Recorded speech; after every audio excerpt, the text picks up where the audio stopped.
Hello दोस्तों, आप सभी का स्वागत है हमारे यूट्यूब चैनल पे। और जैसा कि आप देख सकते हैं कि ये चैनल मैंने अभी भी क्रिएट किया है और मेरा नाम अभिषेक सावंत। मैं एक सेकेंड ईयर बीकॉम ग्रेजुएशन का स्टूडेंट हूँ।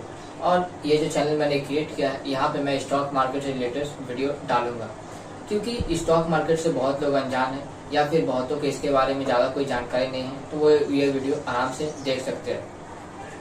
तो जैसा कि आप जानते होंगे कि स्टॉक मार्केट से रिलेटेड हमारे स्कूलों में कोई सब्जेक्ट नहीं है जिसे पढ़ाया जाता हो, या फिर हाँ, कॉमर्स स्टूडेंट को इसके बारे में थोड़ा बहुत पढ़ाया जाता है, लेकिन जो टीचर हमें इसके बारे में पढ़ाते हैं उन्हें खुद कोई प्रैक्टिकल नॉलेज नहीं होता है, जिसकी वजह से हमें कुछ खास समझ में नहीं आता है। या फिर जब हम लोग कुछ किताब पढ़ते हैं तो हमें उसके बारे में ज़्यादा कुछ समझ में नहीं आता है। तो चलिए इसी के साथ शुरुआत करते हैं हम आज के अपने पहले वीडियो की। और हमारा जो टॉपिक है वो है बेसिक्स ऑफ स्टॉक मार्केट।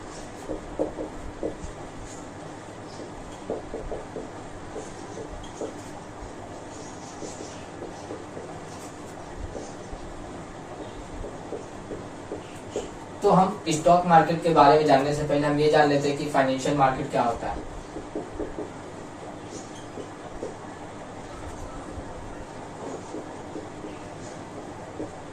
तो जैसा कि आप देख सकते हैं फाइनेंशियल मार्केट में दो वर्ड है, फाइनेंस एंड मार्केट। तो हम पहले मार्केट वर्ड का मतलब समझ लेते हैं। तो मार्केट वह जगह जहाँ पे दो लोग होते हैं, एक खरीदने वाला एक बेचने वाला, उन दोनों के बीच में भाव-तोल होता है। और फिर एक समय आता है जब एक भाव पे देने वाला भी राजी होता है और लेने वाला भी राजी होता है, तो उन दोनों के बीच में सौदा हो जाता है। जैसा कि आप मॉल में जाते होंगे तो आप जूते खरीदते होंगे, कपड़े खरीदते होंगे और भी कुछ अलग अलग तरह और भी बहुत तरह के सामान खरीदते होंगे। वैसे ही यहाँ पे कोई चीज ट्रेड नहीं होता है, यहाँ पे फाइनेंस ट्रेड होती है और मनी से रिलेटेड चीजें ट्रेड होती है। तो फाइनेंशियल मार्केट के भी 3 पार्ट है।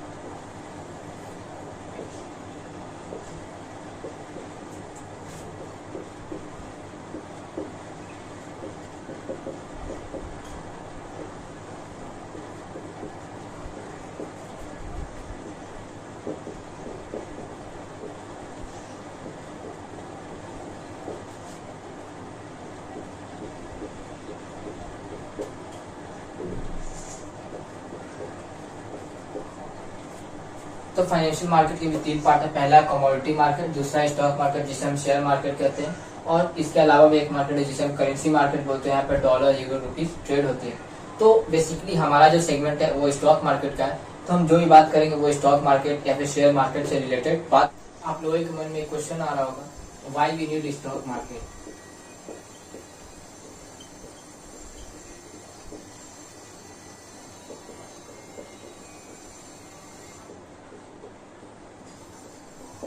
हमें स्टॉक मार्केट की क्या जरूरत है? तो मैं आपको बता दूं, स्टॉक मार्केट हमारी इकोनॉमी का एक हिस्सा है, जिसकी जरूरत सिर्फ इंडिया में ही नहीं बल्कि पूरे वर्ल्ड में है। और स्टॉक मार्केट जो हर एक कंट्री में पाया जाता है, जैसे यूएस, चाइना, जापान, सिंगापुर और भी बहुत जगह पाया जाता है। तो सबसे पहले हम ये समझ लेते हैं कि स्टॉक मार्केट या फिर जो वर्ड है शेयर मार्केट, उसका मतलब क्या होता है।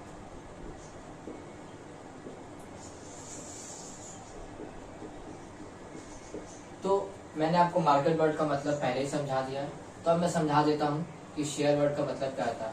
कि शेयर में एक वर्ड छुपा हुआ है,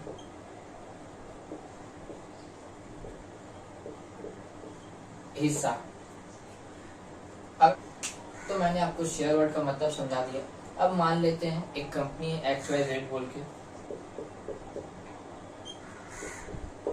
और इसे पैसा चाहिए। तो इसके पास 2 जगह है। पहला है बैंक। कंपनी बैंक के पास जाएगी और बोलेगी, बैंक मुझे पैसा चाहिए। तो बैंक बोलेगी, रुको ठीक है, हम तुमको पैसा देते हैं। तो बैंक जो इसको पैसा देगी उसे हम लोग बोलते हैं लोन, और बदले में जो इसे चार्ज करती है उसे हम लोग बोलते हैं इंटरेस्ट। और जो दूसरी जगह है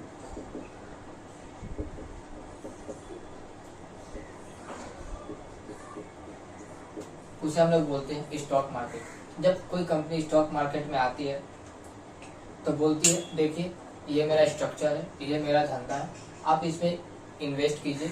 कल को अगर मान लीजिए मेरा कंपनी ग्रो करेगा फ्यूचर में, तो मेरे साथ साथ आप भी ग्रो करेंगे। अब कैसे, तो देख लीजिए। मान लेते हैं ये जो कंपनी का इंफ्रास्ट्रक्चर है, इसको मैंने 100 शेयर्स में डिवाइड कर दिया। और आप इसमें एक शेयर बाय कर लिए, तो क्या हुआ, आप इस कंपनी में 1% के मालिक हो गए। और मान लेते हैं कल को एक कंपनी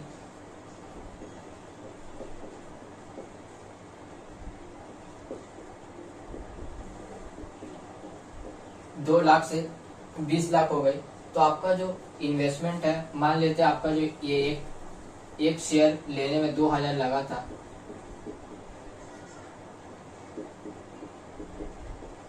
तो आपका ये जो 2000 है वो कितना हो गया, 20,000। लोगों के मन में एक क्वेश्चन आता होगा कि भैया ये जो कंपनी है वो स्टॉक मार्केट से पैसा क्यों लेती है, वो बैंक से पैसा क्यों नहीं लेती। तो ऐसा है कि बैंकों के पास इतना पैसा नहीं होता है कि वो हर कंपनी को दे सके, और बैंक जब भी कोई कंपनी को पैसा देती है तो साथ में ये बोलती है कि देखिए ये जो मैंने आपको पैसा दिया है इसमें मुझे कोई रिस्क नहीं चाहिए। मान लेते हैं कल को ये कंपनी बंद हो गई, तो इसने जो भी बैंक से पैसा लिया था उसे देना पड़ेगा, क्योंकि जो बैंक है वो रिस्क नहीं लेती है, वो बिना रिस्क के काम करती है, इसलिए वो कंपनी से सिर्फ क्या लेती है, इंटरेस्ट लेती है। अब मैं आपको एक बात बता दूं, जो इक्विटी का पैसा होता है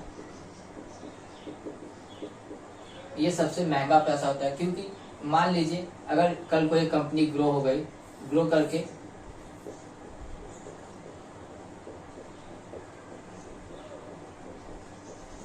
2 लाख से 2 करोड़ की हो गई, तो बैंक को इससे सिर्फ क्या देना होगा, इंटरेस्ट। लेकिन अगर आपने इस कंपनी में स्टेक ले रखा है, तो ये कंपनी जैसे जैसे ग्रो करेगी उसके साथ साथ आप भी ग्रो करेंगे और आपका पैसा भी बढ़ता जाएगा।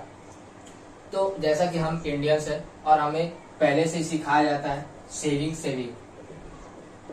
कि हमें जितना भी कमाना है उसमें से थोड़ा सा बचाना है।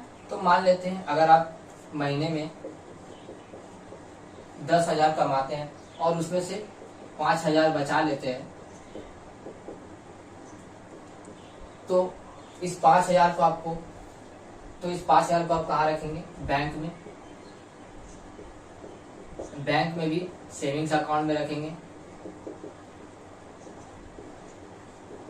तो सेविंग्स अकाउंट में जो रेट ऑफ इंटरेस्ट है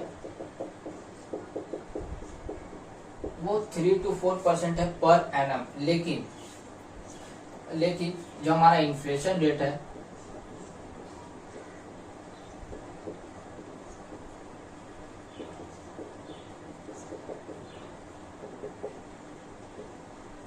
वो करीबन 7 से 8% है पर एनम। तो आपका जो ये पैसा है, अगर मान लीजिए ये जो आपका पैसा है ये तो आपका इन्फ्लेशन को भी मीट नहीं कर पा रहा है, तो आपका जो पैसा है ऑलमोस्ट डेप्रिसिएट हो रहा है, वो भी हाफ।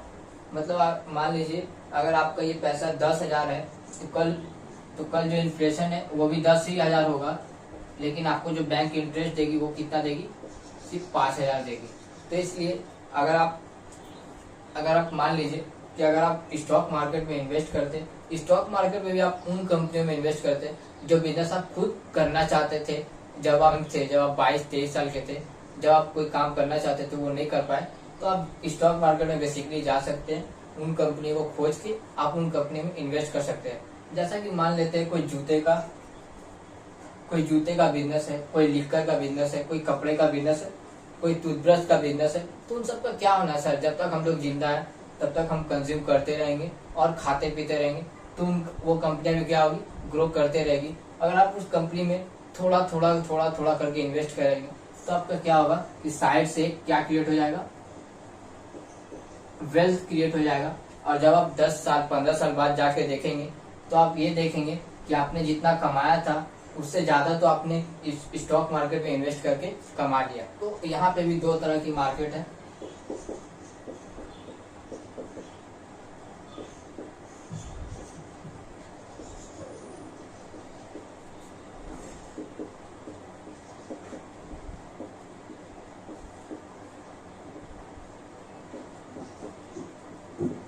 पहला है प्राइमरी मार्केट और दूसरा है सेकेंडरी मार्केट। प्राइमरी मार्केट मतलब वो मार्केट जहाँ पे कोई कंपनी आती है, जहाँ पे कोई नई कंपनी आती है आईपीओ लेके, तो आप उस कंपनी के आईपीओ यहाँ पे आप प्राइमरी मार्केट में अप्लाई कर सकते हैं।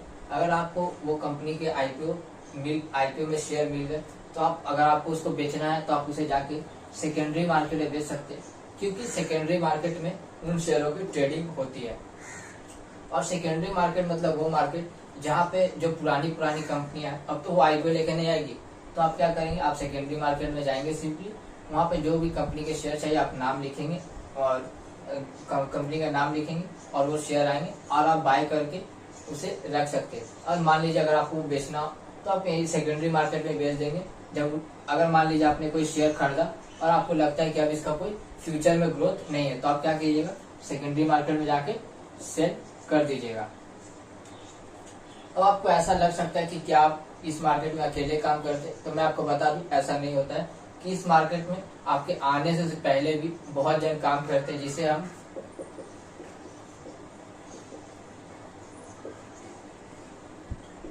सेंट्रल बैंक,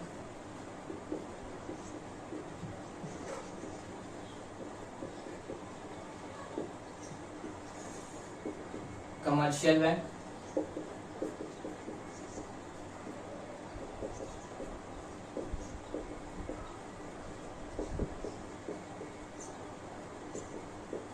इंस्टीट्यूशनल इन्वेस्टर्स,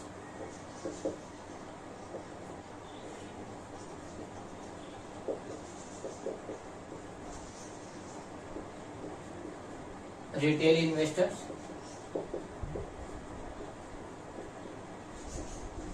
और ब्रोकर्स। सेंट्रल बैंक में जैसे आपको पता होगा कि हमारे यहाँ एक ही सेंट्रल बैंक है, आरबीआई। कमर्शियल बैंक यानी SBI, ICICI bank, HDFC bank. Institutional investor जैसे कि आप लोगों ने नाम सुना होगा, राकेश झुंझुनवाला, राधाकिशन दमानी। और फिर रिटेल इन्वेस्टर्स मतलब हम जैसे छोटे मोटे इन्वेस्टर्स, और ब्रोकर्स मतलब जैसे जीरोधा, एंजल वन, ये सब पहले से इस मार्केट में काम करते हैं। तो हमने जो भी सीखा अब उसे मैं समअप कर रहा हूँ। तो हमने सीखा व्हाट इज फाइनेंशियल मार्केट, फिर हमने जाना व्हाट इज शेयर मार्केट, फिर हमने जाना why we need share market, फिर हमने जाना what is primary market, what is secondary market, और फिर यहाँ पे कौन कौन काम करते हैं, central bank, commercial bank, institutional investor, retail investor, brokers. और अगर आपको शेयर मार्केट रिलेटेड और भी वीडियो चाहिए तो आप कमेंट सेक्शन में कमेंट कर सकते हैं। अगर आपको वीडियो अच्छा लगा हो तो लाइक कीजिए, चैनल को सब्सक्राइब कीजिए, बेल आइकन को हिट करके नोटिफिकेशन बेल ऑन कीजिए, ताकि हमारे आने वाले वीडियोस के बारे में आपको नोटिफिकेशन मिल सके। Till the time keep learning, keep growing.